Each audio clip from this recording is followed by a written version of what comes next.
Hey everybody, it's Daniel with Hyperacusis Hope. I want to take advantage of the last little bit of natural light here to just record a quick video about tinnitus. As some of you may know, this is tinnitus week. And so I did want to just, sort of shout out and support my fellow auditory system disorder sufferers who are dealing with tinnitus and just talk a little bit about my experience with it. Um, it hasn't been a major topic on my channel, largely because tinnitus for me is certainly present, but it's on the milder side. I get reactive tinnitus um, in response to my setbacks, my pain setbacks. In fact, generally speaking, for me, if the tinnitus is present, there's pain present.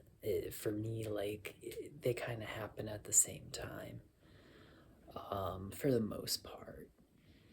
And I gotta tell you, it's not pleasant, you know. I like grind my teeth when I sleep, which, you know, stresses out your inner middle ear muscles. And sometimes I won't be able to tell if, what I'm hearing is the sound of like my heater, or is that just the tinnitus? Is the heater on? Do I need to turn it on? Um, I had to take a flight to get to where I am right now. Loaded up on my meds, put my earplugs and muffs on, but it still is a hit to my system. And I remember like the first 2 weeks being here, I would just hear just this faint like boop boop in the distance. And I was like, I wonder what they're doing, with that construction. Is after about 2 weeks it occurred to me, like, dude, that's tinnitus. So for me, a lot of times it's on the sort of boundary of perception where it's hard to tell, is this something that I'm hearing in my environment? I will say though that when I'm wearing my earplugs, it's something that can get really loud, especially if it's for like a long time and I'm like swallowing or whatever. And just my internal sounds when the earplugs are in are just moving a lot, or shoot, like sometimes, I gotta take my little plastic jugs. I take those out to the recycling every week when I throw those in the recycle, but I don't really throw them. I put them down gently, but there's still just like sounds, and all the going up and down the stairs and the creaking and everything. Like, so I have empathy for the people with severe tinnitus because I know that it can start getting loud. Your brain really fills in the silence with the tones, when I'm wearing protection. So to all my, double pro all day folks, you have my empathy, and to everybody who just has really loud tinnitus, you have my empathy because I know it can get bad.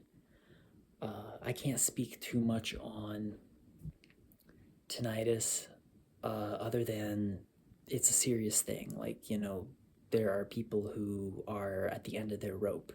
There's people who have given up because of tinnitus, and so it's good that there are people researching and looking at it.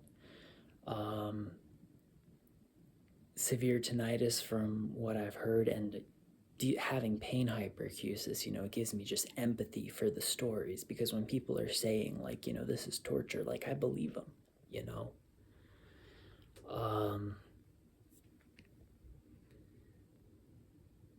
And so, yeah, I guess like the only thing I can really say is anytime you're dealing with a setback, if you can, just avoid whatever's causing your tinnitus to flare up, your pain to flare up, your loudness to flare up, and just solidarity with everybody in the tinnitus community, hyperacusis community, noxacusis, pain hyperacusis, and all the fun little acronyms we got, TTTS, tonic tensor tympani, middle ear myoclonus, all my patulus eustachian tube, homies, all my eustachian tube dysfunction sisters, everybody who is struggling, auditory system dysfunction, solidarity. That's really my message. And this week is about tinnitus. And hopefully these other conditions are also going to be researched more.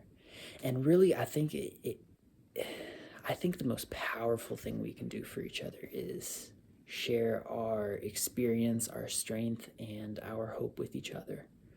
So with that, I'm going to leave everybody for now, and I hope everybody has a good weekend. Peace out, y'all.